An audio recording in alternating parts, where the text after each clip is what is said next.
Je ne vois pas de raison de ne pas faire un épisode de ma Coupe du Monde à moi sur l'édition 2022. Alors je le reconnais, c'est pas facile, c'est tellement récent, tellement frais, on manque un peu de recul, mais je vous propose eh bien comme ça, d'égrener quelques coups de cœur qui ont en fait marqué pour moi cette Coupe du Monde. Le premier coup de cœur, c'est pour le football. Les matchs ont été tellement serrés au Qatar, il n'y avait pas d'équipe qui se détachait, ça a été tellement serré à l'image de cette finale invraisemblable de suspense. Sans doute le scénario le plus inouï de l'histoire des finales de Coupe du Monde. Rien que pour ça, bien un coup de chapeau au football, coup de cœur pour le football qui nous procure toujours ces émotions invraisemblables. Coup de cœur également pour le football parce qu'il s'impose définitivement avec cette Coupe du Monde comme le vrai grand sport planétaire. C'est le seul sport véritablement mondial quand on voit que les 5 continents sont représentés en 8e de finale de la Coupe du Monde, les 5 continents dans les 16 dernières équipes. Moi, je trouve ça absolument fantastique. Deuxième élément de ce côté universel du football, c'est les progrès de l'Asie. 3 qualifiés, il faut compter l'Australie qui se qualifie dans la zone Asie. Donc 3 qualifiés en 8e de finale, progrès fantastique de la part de l'Asie et progrès bien sûr de l'Afrique. À ma grande joie évidemment, l'Afrique qui a montré énormément de choses, qui a fait quasiment 2 fois plus de points en phase de groupe, 2 fois plus de points que la dernière Coupe du Monde, c'est quand même saisissant.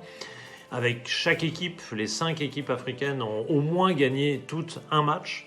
Il y a eu 2 qualifiés en 8e de finale et un, évidemment, qu'on est obligé de mettre parmi les immenses coups de cœur de cette Coupe du Monde, c'est bien sûr le Maroc, qui a brisé le plafond de verre africain qui était de ne pas arriver à passer les quarts de finale. Ils pouvaient gagner la Coupe du Monde, telle qu'elle s'est déroulée, ils ont été pas si loin.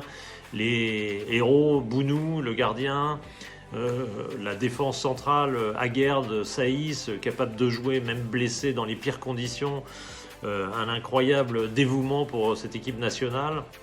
Amrabat, fantastique au milieu de terrain. Et puis le bouquet, si j'ose dire, c'est bien sûr Ounahi, joueur du SCO d'Angers, 20e de Ligue 1, et qui va littéralement se révéler au plus haut niveau en pleine Coupe du Monde et porter cette équipe du Maroc jusqu'en demi-finale. Ça a été vraiment un coup de cœur fantastique. L'autre caractéristique de cette Coupe du Monde, c'est peut-être un petit peu moins surprenant, mais il faut évidemment en faire un coup de cœur, c'est la prééminence de 2 joueurs qui ont survolé la compétition.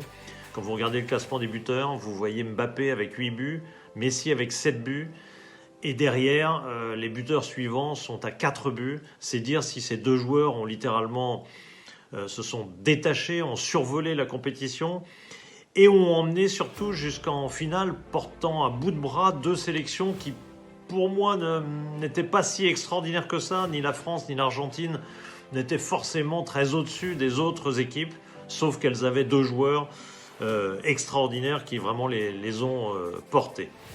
Je crois que ça fait longtemps qu'on n'avait pas vu des joueurs comme ça, de la sorte, et en plus les stars de l'équipe, comme par hasard, mais porter leur équipe littéralement.